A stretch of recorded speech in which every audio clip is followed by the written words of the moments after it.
Amis internautes de Royal TV Bénin, salut et bienvenue sur cette émission spéciale 8 mars. La grossesse en milieu professionnel peut-elle avoir un impact sur le travail de la femme? Pour répondre à cette interrogation, j'ai reçu pour vous deux charmantes dames, tout juste à ma droite. Bonjour madame. Bonjour madame. Comment vous appelez? Je suis Roufkat Tandebi. Je suis journaliste de profession, spécialiste en communication, marketing et publicité. Après vous, nous avons madame. Merci beaucoup, chère journaliste. Ici, c'est madame Chimène Adé pour Sport Globe BC. Je suis chef commercial à la SVE de Sekanji. Okay. Merci à vous. Roufkat Tandebi, le 8 mars pour vous, c'est quoi? Le 8 mars, c'est la journée internationale des droits des femmes. C'est une journée initiée en 1977. Et cette journée permet en fait de se rappeler des luttes qui ont été effectuées pour qu'aujourd'hui on parle du droit des femmes. Parce que vous n'êtes pas sans savoir, madame, qu'il y a eu tellement de luttes. Des braves dames ont donné de leur sang, de leur vie en fait, pour qu'aujourd'hui on parle des questions des droits des femmes. Avant, il n'y avait pas ça. On ne pouvait même pas aller voter. On ne pouvait pas circuler librement. On n'avait pas le droit à la parole. On n'avait pas le droit d'aller à l'école. Aujourd'hui, on a tous ces droits-là. Oui. C'est des dames qui se sont battues, des braves femmes, qui se sont formées, en fait, c'est comme un front, pour se dire, nous-mêmes, on est des êtres humains à part entière. Il faut se battre, il faut faire en sorte qu'on nous reconnaisse nos droits. D'où l'égalité, justement, entre hommes et femmes. Et donc, c'est cette journée-là qui est dédiée à ces dames qui ont tellement lutté pour qu'aujourd'hui, nous soyons libres. Donc, c'est une journée pour commémorer cette décision-là, pour commémorer, pour qu'on se rappelle, en fait, qu'aujourd'hui, nous sommes libres. Aujourd'hui, nous avons droit à beaucoup de choses parce que certaines ont perdu la vie pour nous. Et c'est une journée pour faire, en fait, le bilan de tout ce qui a été dit. La décision de Copenhague en 1977 et aujourd'hui on est en 2002. Quelles sont les avancées? En 2022. En 2022, pardon. Oui. On est en 2022. Quelles sont les avancées? Qu'est-ce qui a été fait? Quels sont nos acquis? Comment faire en sorte de pouvoir les améliorer pour que nous soyons dans un monde plus paisible? C'est ça le 8 mars, madame. Merci beaucoup à vous, Roufkat Tandebi. Et à vos côtés, c'était madame Chimène Moran Adé. Et qu'est-ce que vous avez à compléter par rapport à la journée du 8 mars? Je pense que madame Tandebi a tout dit, mais je peux compléter quelque chose. Oui. Oui. Selon moi, la journée du 8 mars, qui est une journée célébrée par les femmes, une journée qui a été consacrée pour valoriser les femmes, pour montrer que les femmes ne sont plus reléguées au second rang, que la femme aussi a son mot à dire dans la société. Oui. La femme, que dans l'ancien temps, on considère qu'elle est faite pour le foyer. Oui, mais aujourd'hui, la femme, tout ce que l'homme peut faire, la femme aussi est capable de le faire. Donc j'en ai fini. Merci beaucoup. Merci à vous. Nous allons rester avec vous et madame Chimène Adé pour vous dire que la femme qui vit doit donner la vie. Donner la vie a des contraintes. C'est dire que la femme a des contraintes que les hommes n'en ont pas. Puis, la femme qui travaille pour l'État ou dans une entreprise privée. Pour vous, qu'appelle-t-on grossesse en milieu professionnel? Oui. Madame Chimène. Merci beaucoup. Pour moi, la grossesse en milieu scolaire, en milieu professionnel, excusez-moi, qu'est-ce qu'on peut définir par milieu professionnel? C'est le milieu dans lequel la femme travailleuse exerce son activité génératrice de revenus, son activité moyennant son salaire. Donc, son milieu professionnel dans lequel cet être cher, la femme exerce. C'est dans ce milieu que la grossesse est survenue, c'est-à-dire nous pouvons concilier son travail et et la grossesse. Sa grossesse. Donc on peut dire que la grossesse en milieu professionnel, bon, et la grossesse qui est survenue dans l'exercice de ses activités, de sa fonction, de ses activités. Merci beaucoup à vous. Roufkat Handebi. Exactement. Grossesse en milieu professionnel. Justement, quand on dit en milieu professionnel, c'est comme on dit une grossesse en milieu scolaire. Ça veut dire que c'est la grossesse qui est survenue lorsque la jeune fille est en train d'aller à l'école, dans son établissement ou ailleurs. En tout cas, elle est en train d'étudier. Donc, quand on dit grossesse en milieu professionnel, ça veut dire que la femme qui est tombée enceinte est en train de travailler pour quelqu'un. Ça peut être pour un particulier ou pour l'État. Mais c'est survenu pendant qu'elle exerce une fonction qui lui génère des revenus. Donc c'est ça la grossesse en milieu professionnel. Et Roufkat Handebi, quand la femme en milieu professionnel tombe en état, est-elle encore efficace pour le travail pour lequel elle a été retenue? Efficace? C'est un peu complexe, je dirais. Ce n'est pas aussi simple. Parce que ça dépend des grossesses. Bien sûr, elle n'a pas perdu de ses attributs. C'est-à-dire la compétence pour laquelle on l'a engagée, elle les a toujours, ces compétences-là. Ça veut dire que ce n'est pas une grossesse qui vient limiter sa capacité, en fait, à travailler, à faire, à donner du résultat. Mais la grossesse vient en réalité, je dirais, alourdir un peu la femme d'une façon ou d'une autre. Ça freine dans l'élan. C'est un processus, un long processus, une grossesse. Dès qu'on sait déjà qu'on est enceinte, il y a des transformations qui arrivent. Le corps reçoit un coup, l'organisme n'est plus normal, le métabolisme et tout ce que vous savez. Tout réuni, ça fait qu'il y en a par exemple qui ont des grossesses plus faciles que d'autres. D'autres, c'est des grossesses carrément compliquées. Et tout ça là, va déterminer en fait la capacité ou l'efficacité de la femme quand elle est enceinte dans son milieu professionnel. Sinon, l'intellect est toujours là. C'est-à-dire ce pourquoi on l'a engagée, elle ne l'a pas perdu. Mais c'est en fait la condition physique qui n'accompagne pas forcément. Il y en a quand elles sont enceintes, c'est comme si elles n'avaient rien. C'est juste que c'est vrai, on mange beaucoup, on somnole parfois. Ça, en fait, c'est des désagréments. Parfois, on est fatigué. Parfois, on est fatigué. Oui, c'est des désagréments, en fait, un peu... C'est un peu simple, je dirais. C'est facile à aborder. D'autres, par contre, lorsqu'elles sont enceintes, du premier jour de la grossesse jusqu'à la fin, mon Dieu, c'est carrément la galère.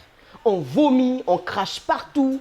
Et je sais de quoi je parle. Les odeurs. C'est compliqué, les odeurs, on n'arrive à rien supporter. Et puis, on étouffe carrément, on n'est plus bien dans sa chair. Et Madame Roufkat Handebi, oui, dites-moi, dans ce cas-là, la femme peut-elle être encore efficace? C'est un peu compliqué, comme je le dis. Quand elle est tout le temps couchée. Quand elle est tout le temps couchée, quand elle doit être alitée. Parce que quand certaines sont enceintes, on leur demande carrément de rester allongées. De rester au lit, repos total, sinon la grossesse peut présenter des risques. Dans ce cas, on ne pourra pas parler de son efficacité. Elle a beau vouloir, mais elle ne peut pas. Mais pour celles qui peuvent continuer à travailler, il n'y a rien qui diminue leur efficacité. Merci à vous, Dame Chimène Adé. Et que puis-je savoir sur cette question? Vraiment, merci beaucoup, Madame. La grossesse, selon moi, et c'est ce que j'ai l'habitude de dire aux femmes que je côtoie. La grossesse n'est pas une maladie. C'est pas une maladie. La grossesse n'est pas une maladie. On sait que c'est un corps étranger qui est entré et comment dire en soi. Mais il ne faut pas que nous, les femmes, nous prenions la grossesse comme si c'est une maladie et on se dit, ah, je suis enceinte, je ne peux rien faire. C'est psychologie. Quand tu penses que je suis en état et je ne peux rien faire, effectivement, tu ne pourras rien faire. Mais si tu mets dans ta tête que non, malgré mon état, je dois y arriver. Je suis payée pour quelque chose. Effectivement, le rendement, ton rendement, ce que tu faisais quand tu n'étais pas en état, ça sera le même. Mais par contre, vous savez, c'est relatif. Tout le monde n'a pas le même organisme. Comme l'a dit Madame Roufkat. Ça peut arriver que quand tu es en état, le docteur te dit, tu ne peux rien faire. Et tu es au repos au lit. L'employeur doit savoir que c'est indépendamment de la volonté de et comment on dit, mon employé. Et il doit prendre ses précautions. Mais si ce n'est pas et le docteur qui me l'a prescrit et c'est moi-même qui se dit ah non, je suis en état, je ne fais rien. Tu dois me contrôler. Je vais faire bébé à mon mari. Non, ça là, il faut qu'on enlève ça de la tête. Je vais prendre un exemple palpable. J'ai notre secrétaire, la fois passée, elle est en état, mais par contre, elle a eu à donner un rendement plus qu'avant quand elle n'était pas en état. Et même à la veille, nous ne savions même pas qu'elle allait coucher le lendemain. Et elle travaillait, elle montait jusqu'à ce qu'elle était même tombée. Vous savez, le lendemain, elle a accouché. Ça nous a paru bizarre. Donc, il faut que nous, les femmes, qu'on se dise que c'est pas parce que je suis en état et je dois faire bébé à mon mari. Et les femmes qui sont dans les villages, on les voit même, elles viennent au marché. Oui. Et le lendemain, on dit, celle-là, elle a la accouché. Tête, enfant au dos encore. Donc, non, la grossesse n'est pas une maladie. Certes, c'est un corps étranger qui est rentré, mais qu'on s'enlève ça de la tête. Je suis en état, je dois donner aussi un bon rendement, à moins que c'est le docteur qui me l'a prescrit. Merci beaucoup à vous, Rufkat Andebi. Et le législateur, il a prévu des congés de maternité. Est-ce que tous les employeurs respectent cela? Bon, je dirais que je ne suis pas dans toutes les entreprises pour l'affirmer. Ok. Mais néanmoins... Je ne peux pas le dire, mais il faut dire quand même que la majorité, bien sûr, c'est la loi. Même si on boude comment, c'est-à-dire l'employeur n'aime pas trop ça, il y a quand même une employée qui va quitter son boulot et il faut chercher quelqu'un peut-être pour remplacer. C'est quand même une période contraignante pour tout le monde, aussi bien pour la femme qui est enceinte que pour l'employeur, son entourage et tout le reste. On ne peut pas affirmer à 100% que tous les employeurs le respectent, mais la majorité respecte. C'est une loi et il faut l'appliquer. La femme qui est en état, à un certain moment, 6 semaines avant son accouchement, il faut qu'elle aille au repos. Et après son accouchement, elle a 8 semaines pour se reposer. Donc 14 semaines en tout et pour tout, il faut qu'elle s'occupe d'elle et de son bébé. Et après ça, elle pourra voir à qui reléguer cette responsabilité-là pour pouvoir vaquer à ses occupations. Sinon, tout le monde le respecte, ça, franchement. Si je l'affirme, c'est que je suis en train de mentir. Ou bien, je ne sais pas. Chimène Adé, selon vous? Oui. Et la grande partie des entreprises, les employeurs respectent. Mais les petites entreprises ne le respectent pas. Et là, je vais attirer l'attention des employés. Parce que la méconnaissance des tests nous amène. Si toi, tu es employé quelque part et tu ne connais pas tes droits, l'employeur ne va pas te le dire. C'est à toi de tout faire pour connaître tes droits et tes devoirs. Donc, il y a des employeurs qui, malgré qu'ils savent que mon employé, en étant, comment on dit, enceinte, elle a droit aux 14 semaines, c'est-à-dire 6 semaines avant, 8 semaines après. Oui, il y a des droits des congés de maternité. Mais ils ignorent parce que, selon eux, ils ont un objectif à atteindre. Et leur objectif doit être atteint. Oui, c'est la pression. Peu importe, oui. Donc, il faut que la femme aussi fasse tout possible pour connaître ses droits et les devoirs aussi. Et lorsque la femme se met à respecter les congés de maternité, quel impact cela peut avoir sur le travail pour lequel elle a été recrutée? Normalement, moi, je ne trouve pas d'impact parce que il y a une programmation. J'ai mon entreprise, la femme et mon employé en état. Il faut être prévoyant. Je dois tout faire pour qu'on ne sente pas que c'est à cause de cette femme qui est partie en congé de maternité qui a une lenteur administrative. Non. Et je dois tout faire pour qu'il n'y ait pas de rupture dans l'exercice de mes fonctions. Je dois prendre mes précautions. Il faut comprendre. Sinon, on va dire, parce que Jeannette est partie en congé de maternité, qu'il y a une entrée administrative, je vais retirer un dossier. Non, je suis employeur. Je dois tout faire. Je prends mes précautions et l'objectif que je me suis fixé, je dois les atteindre. Donc, il y a pas, normalement, il n'y aura même pas de souci. C'est son droit. Et elle doit aller en congé de maternité. Même après ses congés de maternité, si elle a des congés administratifs, elle doit les prendre pour s'occuper de son enfant.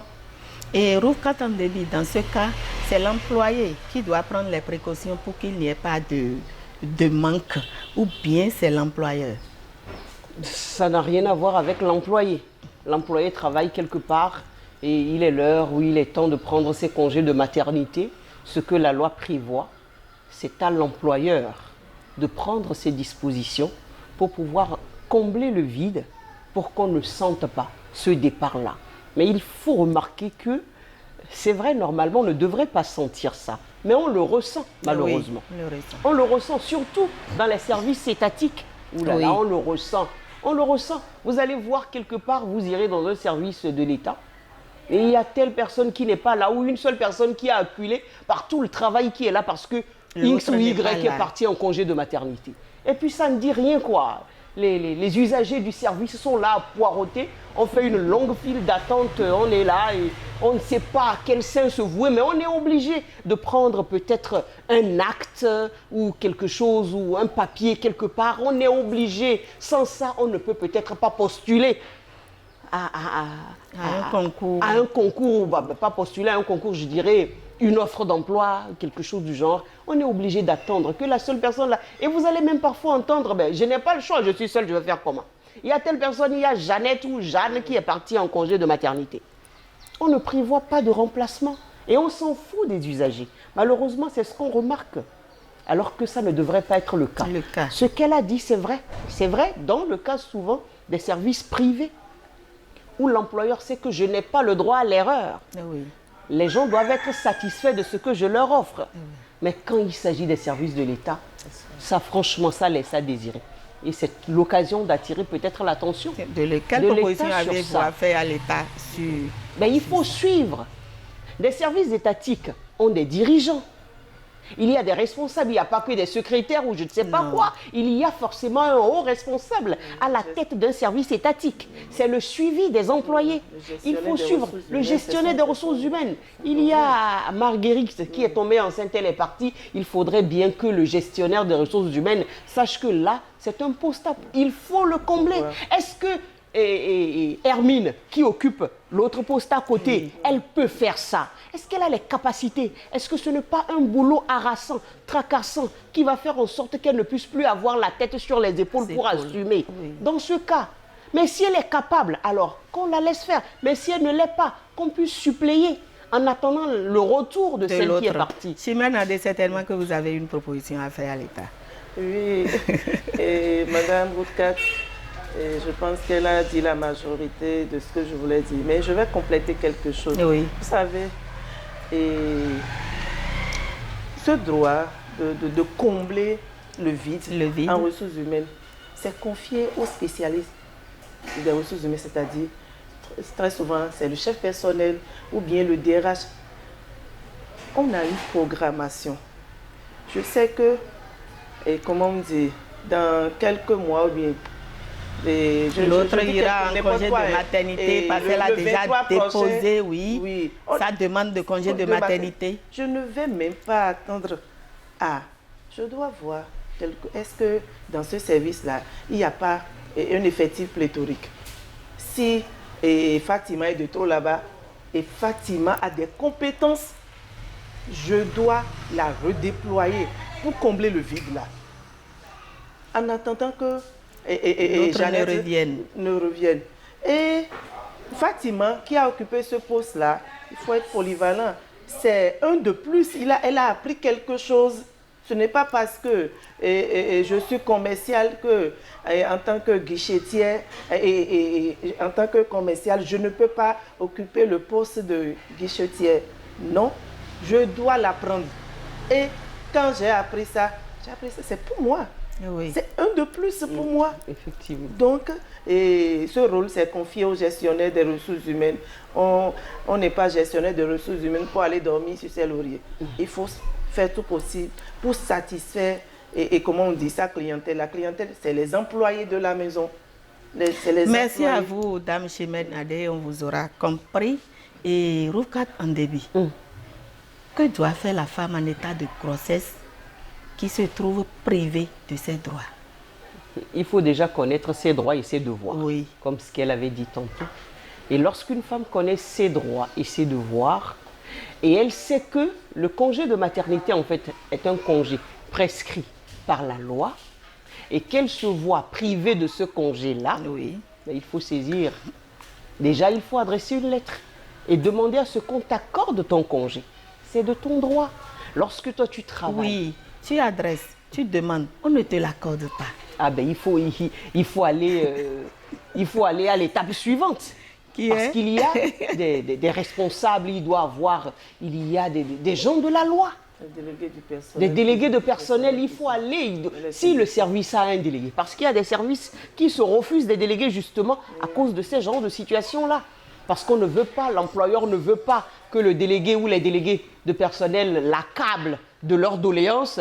Donc on s'assoit sur ça et puis on ne dit plus rien. Non, il faut saisir. Si on a un délégué, on le saisit. Si on n'a pas un délégué, on voit quelqu'un qui maîtrise la loi, qui peut te défendre et tu poses ton Merci problème. à vous, Rufkat en début. Dame Chimène Adé, vous avez quelque chose à compléter? Oui, ce que je vais compléter, effectivement, il faut que l'employé, celle à qui on a refusé son droit de congé, il faut que celle-là aussi maîtrise son droit. Et d'un ton aimable, je vais voir mon employeur et je lui dis, peut-être que l'employeur Même ne maîtrise ne pas. maîtrise pas. Et je n'irai pas et avec un pied de guerre. Non, je vais le faire comprendre que je ne vais pas négocier ça. C'est mon droit d'aller. Et si possible, lui montrer, et comment on dit, la partie. Et si c'est écrit dans un recueil, je lui montre ça. Il faut parler avec des preuves à l'appui. La preuve est la rançon du droit. Donc quand je lui montre la partie dans laquelle c'est écrit que c'est mon droit, normalement, cet employeur ne doit plus porter enfreindre à la loi. Et il doit tout faire pour lui accorder ça. Dans le cas contraire, effectivement, je passe par les délégués du personnel. Je ne suis pas satisfait. Je monte vers les syndicats et c'est la confédération. Je serai toujours satisfait. Merci à vous. Je vais toujours rester à vous et avec vous pour vous demander si égalité hommes et femmes est-elle encore une réalité au Bénin? Égalité hommes et femmes. Est-elle une réalité? Oui, au Bénin. Au Bénin. Ça me donne. Ça fait rire. Ça fait rire, merci, madame la journaliste. Est-ce que égalité entre hommes et femmes? Oui. Non, c'est écrit. C'est dans les livres. Et c'est un beau français, on a essayé de le dire. Est-ce que réellement c'est applicable? Mais quand la femme veut, j'ai dit vouloir c'est pouvoir. Et qu'à l'entame, j'ai eu à dire que, et vous nous avez demandé qu'est-ce qu'on n'entend pas Wimas. Et moi j'ai dit, il faut que les femmes se disent que je ne suis pas une femme faite pour aller dans le ménage. Oui, c'est le ménage. Ah, papa est là. Non. C'est pas nos comportements, nos savoir-faire que nous allons essayer de leur arracher ce droit pour dire que ce que tu sais le faire, moi-même je le fais. Selon vous. Ça dépend de ce qu'on met dans l'égalité en fait. Oui. Déjà, on ne peut pas être égaux. Moi, je suis claire là-dessus. Ah, d'accord. L'homme et la femme, on ne peut pas être égaux. Non, c'est pas possible. C'est comme je dis. Et la l'égalité parité, des vous droits. mettez ça où? Ben justement, c'est là que j'en viens. L'égalité des droits, oui. Les hommes égaux devant la loi, oui. C'est possible. Mais on ne peut pas être dans l'essence même de la nature humaine. On ne peut pas être égaux. Ce que vous pouvez faire, il y a des fonctions que le Seigneur Tout-Puissant vous a accordées, qu'il n'a pas accordées à un homme. Et c'est vice-versa. Mais nous pouvons être égaux dans les droits. Les femmes qui veulent travailler, les mêmes droits que les hommes qui veulent travailler. Si nous glissons vers la politique, ça c'est autre chose. C'est tellement vaste qu'on ne peut pas affirmer, madame, que les hommes et les femmes sont égaux. Au Bénin, non, ce n'est pas encore une réalité. Nous sommes en train de faire une marche. Nous sommes en train d'évoluer. C'est vrai qu'il y a 10 ans, on n'est pas à la même étape aujourd'hui. On a évolué. Oui. On a évolué, nous sommes en train d'acquérir des points. Mais je peux dire qu'on a encore du chemin pour dire que les hommes et les femmes sont égaux au Bénin. Il reste beaucoup à faire. Je vous remercie. Nous sommes pratiquement à la fin de cette émission. Dame Chimène Adé, quel conseil avez-vous à donner aux femmes? Bon, les conseils que je peux donner, vraiment, la liste est longue, mais il faut donner un peu. Je vais donner quelques conseils, quelques détails de conseils. Je suis femme, surtout nos jeunes filles. Il faut que les jeunes filles se mettent à la tête, se mettent dans la tête du monde que ce qui s'est passé au temps de nos parents, c'est révolu. La femme doit se prendre en charge. La femme doit savoir faire quelque chose. N'attends toujours pas que l'homme... Non, moi-même, je dois tout faire pour être une femme de demain, pour se faire respecter. Et c'est après ça que l'homme va se dire, mais la femme que j'ai, elle n'attend toujours pas que c'est moi qui le donne. Si tu es une femme responsable, une femme digne du nom, c'est-à-dire une femme capable de subvenir aussi aux besoins de tes enfants, une femme dont l'homme donne 50, papa, moi-même j'ai 25 francs. Je pense que dans le foyer, il y a la paix. Donc, nos femmes qui sont dans les marchés et on ne se soucie pas de l'éducation des enfants. Et c'est, je dois courir pour amener. Non, mais il faut que même en étant analphabète, que je me rapproche de l'école de mes enfants. Pour dire, est-ce que mes enfants sont venus? Comment ils arrivent? Comment ça évolue? Ça évolue. Leur niveau. Comme ça, l'homme, l'éducateur, c'est-à-dire l'enseignant, va dire, ces enfants-là, malgré que la maman soit analphabète, elle est attentionnée. Dans le même temps, l'éducateur, l'instituteur doit avoir un œil sur les enfants.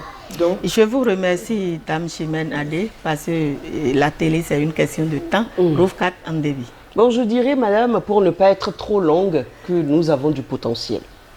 Je dirais à toutes les femmes qui me regardent, et surtout cette nouvelle génération-là, qui est censée être l'avenir de demain, que la femme a du potentiel en fait. Aujourd'hui, on a beaucoup de choses qu'on peut développer. On n'est pas réduite à la simple raison d'être une femme au ménage, une femme qui balaie, qui lave les bols, qui doit donner du sein, qui doit allaiter, qui doit, et faire à manger au mari, rester là et attendre qu'on vienne ou que ça tombe du ciel. On n'est plus à cette époque-là. Il faut aller de l'avant. On peut faire beaucoup de choses. À partir de rien, on peut vraiment prouver qu'on est capable de quelque chose et c'est maintenant. Il ne faudrait pas qu'elles attendent. Non. Merci. Ainsi prend fin notre émission spéciale 8 mars et qui avait pour thème la grossesse en milieu professionnel, qui a reçu pour vous Dame Roufkat Andebi, journaliste, et Madame Chimène Adé, Toglo BC.